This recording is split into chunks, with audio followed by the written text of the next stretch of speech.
السلام علیکم ورحمۃ اللہ وبرکاتہ۔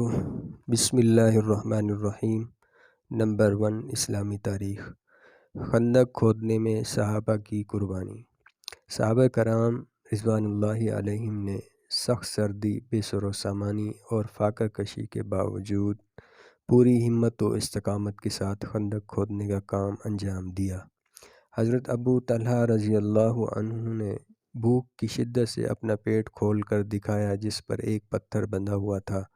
یہ دیکھ کر رسول اللہ صلی اللہ علیہ وسلم نے اپنے پیٹ سے کپڑا ہٹایا تو صحابہ نے دیکھا اس پر 2 پتھر بندھے ہوئے تھے۔ ایک دن رسول اللہ صلی اللہ علیہ وسلم نے صبح سویرے سخت سردی اور بھوک پیاس کی حالت میں صحابہ کو خندق کھودتے دیکھ کر یہ دعا دی: اللہم لا عیش الا عیش الآخرہ فاغفر الانصار والمہاجرہ۔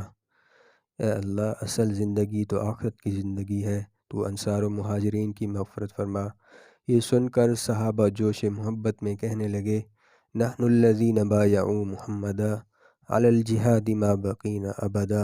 ہم نے مرتے دم تک محمد صلی اللہ علیہ وسلم کے ہاتھ پر جہاد کی بیعت کی۔ جب صحابہ کرام کو دوران خندق کوئی رکاوٹ پیش آتی تو آپ صلی اللہ علیہ وسلم پانی میں لعاب ڈال کر اللہ سے دعا فرماتے اور پانی چھڑک دیتے تو وہ چٹان ریت کے تودے کی طرح نرم ہو جاتی۔ غرض دشمن کے آنے سے پہلے اہل مدینہ نے اپنی حفاظت کا انتظام مکمل کر لیا۔ نمبر 2، حضور صلی اللہ علیہ وسلم کا معجزہ، بکریوں کے تھنوں میں دودھ بھر آنا۔ حضرت ابو قرصافہ جندرۃ ابن خیشانہ فرماتے ہیں کہ میرے والد کا انتقال ہو چکا تھا۔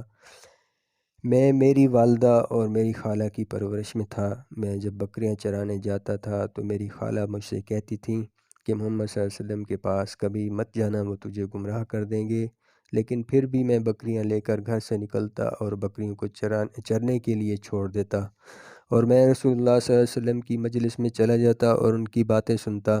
جب میں شام کو بکریاں لے کر واپس گھر جاتا تو میری خالہ کہتی کہ بکریوں کے تھن کیوں خشک ہیں؟ تو میں کہتا پتہ نہیں۔ دوسرے دن بھی یہی کہا۔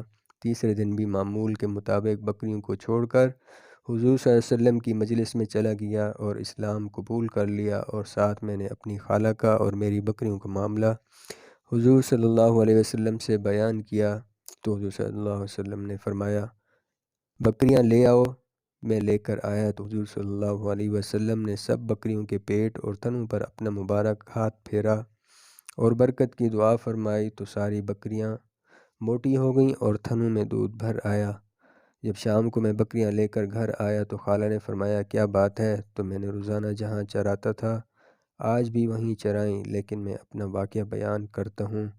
چنانچہ جب میں نے میری والدہ اور خالہ کے سامنے سارا واقعہ بیان کیا تو وہ خود کہنے لگیں ہمیں بھی محمد صلی اللہ علیہ وسلم کے پاس لے چلو۔ میں ان کو لے گیا تو دونوں نے اسلام قبول کر لیا اور حضور صلی اللہ علیہ وسلم کے ہاتھ پر بیعت کی۔ نمبر 3، ایک فرض کے بارے میں امانت کا واپس کرنا۔ قرآن میں اللہ تعالیٰ فرماتا ہے اللہ تعالیٰ تم کو حکم دیتا ہے کہ جن کی امانتیں ہیں ان کو لوٹا دو۔ فائدہ: اگر کسی نے کسی شخص کے پاس کوئی چیز امانت کے طور پر رکھی ہو تو مطالبے کے وقت اس کا ادا کرنا ضروری ہے۔ نمبر 4، ایک سنت کے بارے میں، نیک اولاد کے لیے دعا۔ نیک اور صالح اولاد کے لیے اس دعائے اہتمام کرنی چاہیے: ربی حب لی من الصالحین۔ ترجمہ: اے رب مجھے نیک اولاد عطا فرما۔ نمبر 5، ایک اہم عمل کی فضیلت باپ کے ساتھ اچھا سلوک کرنا۔ رسول اللہ صلی اللہ علیہ وسلم نے فرمایا باپ کے ساتھ حسن سلوک کا اعلیٰ درجہ یہ ہے کہ اس کے چلے جانے کے بعد اس کے ساتھ تعلقات رکھنے والوں کے ساتھ حسن سلوک کرے۔ نمبر 6، ایک گناہ کے بارے میں، کفر کرنے والوں کا ناکام ہونا۔ قرآن میں اللہ تعالیٰ فرماتا ہے بے شک جو لوگ کافر ہو گئے اور انہوں نے اوروں کو بھی اللہ کے راستے سے روکا اور ہدایت ظاہر ہونے کے بعد اللہ کے رسول کی مخالفت کی تو یہ لوگوں کے دین کو ذرا بھی نقصان نہیں پہنچا سکیں گے۔ اللہ تعالیٰ ان کے تمام اعمال کو برباد کر دے گا۔ نمبر 7، دنیا کے بارے میں، صرف دنیا کی نعمتیں مانگنا۔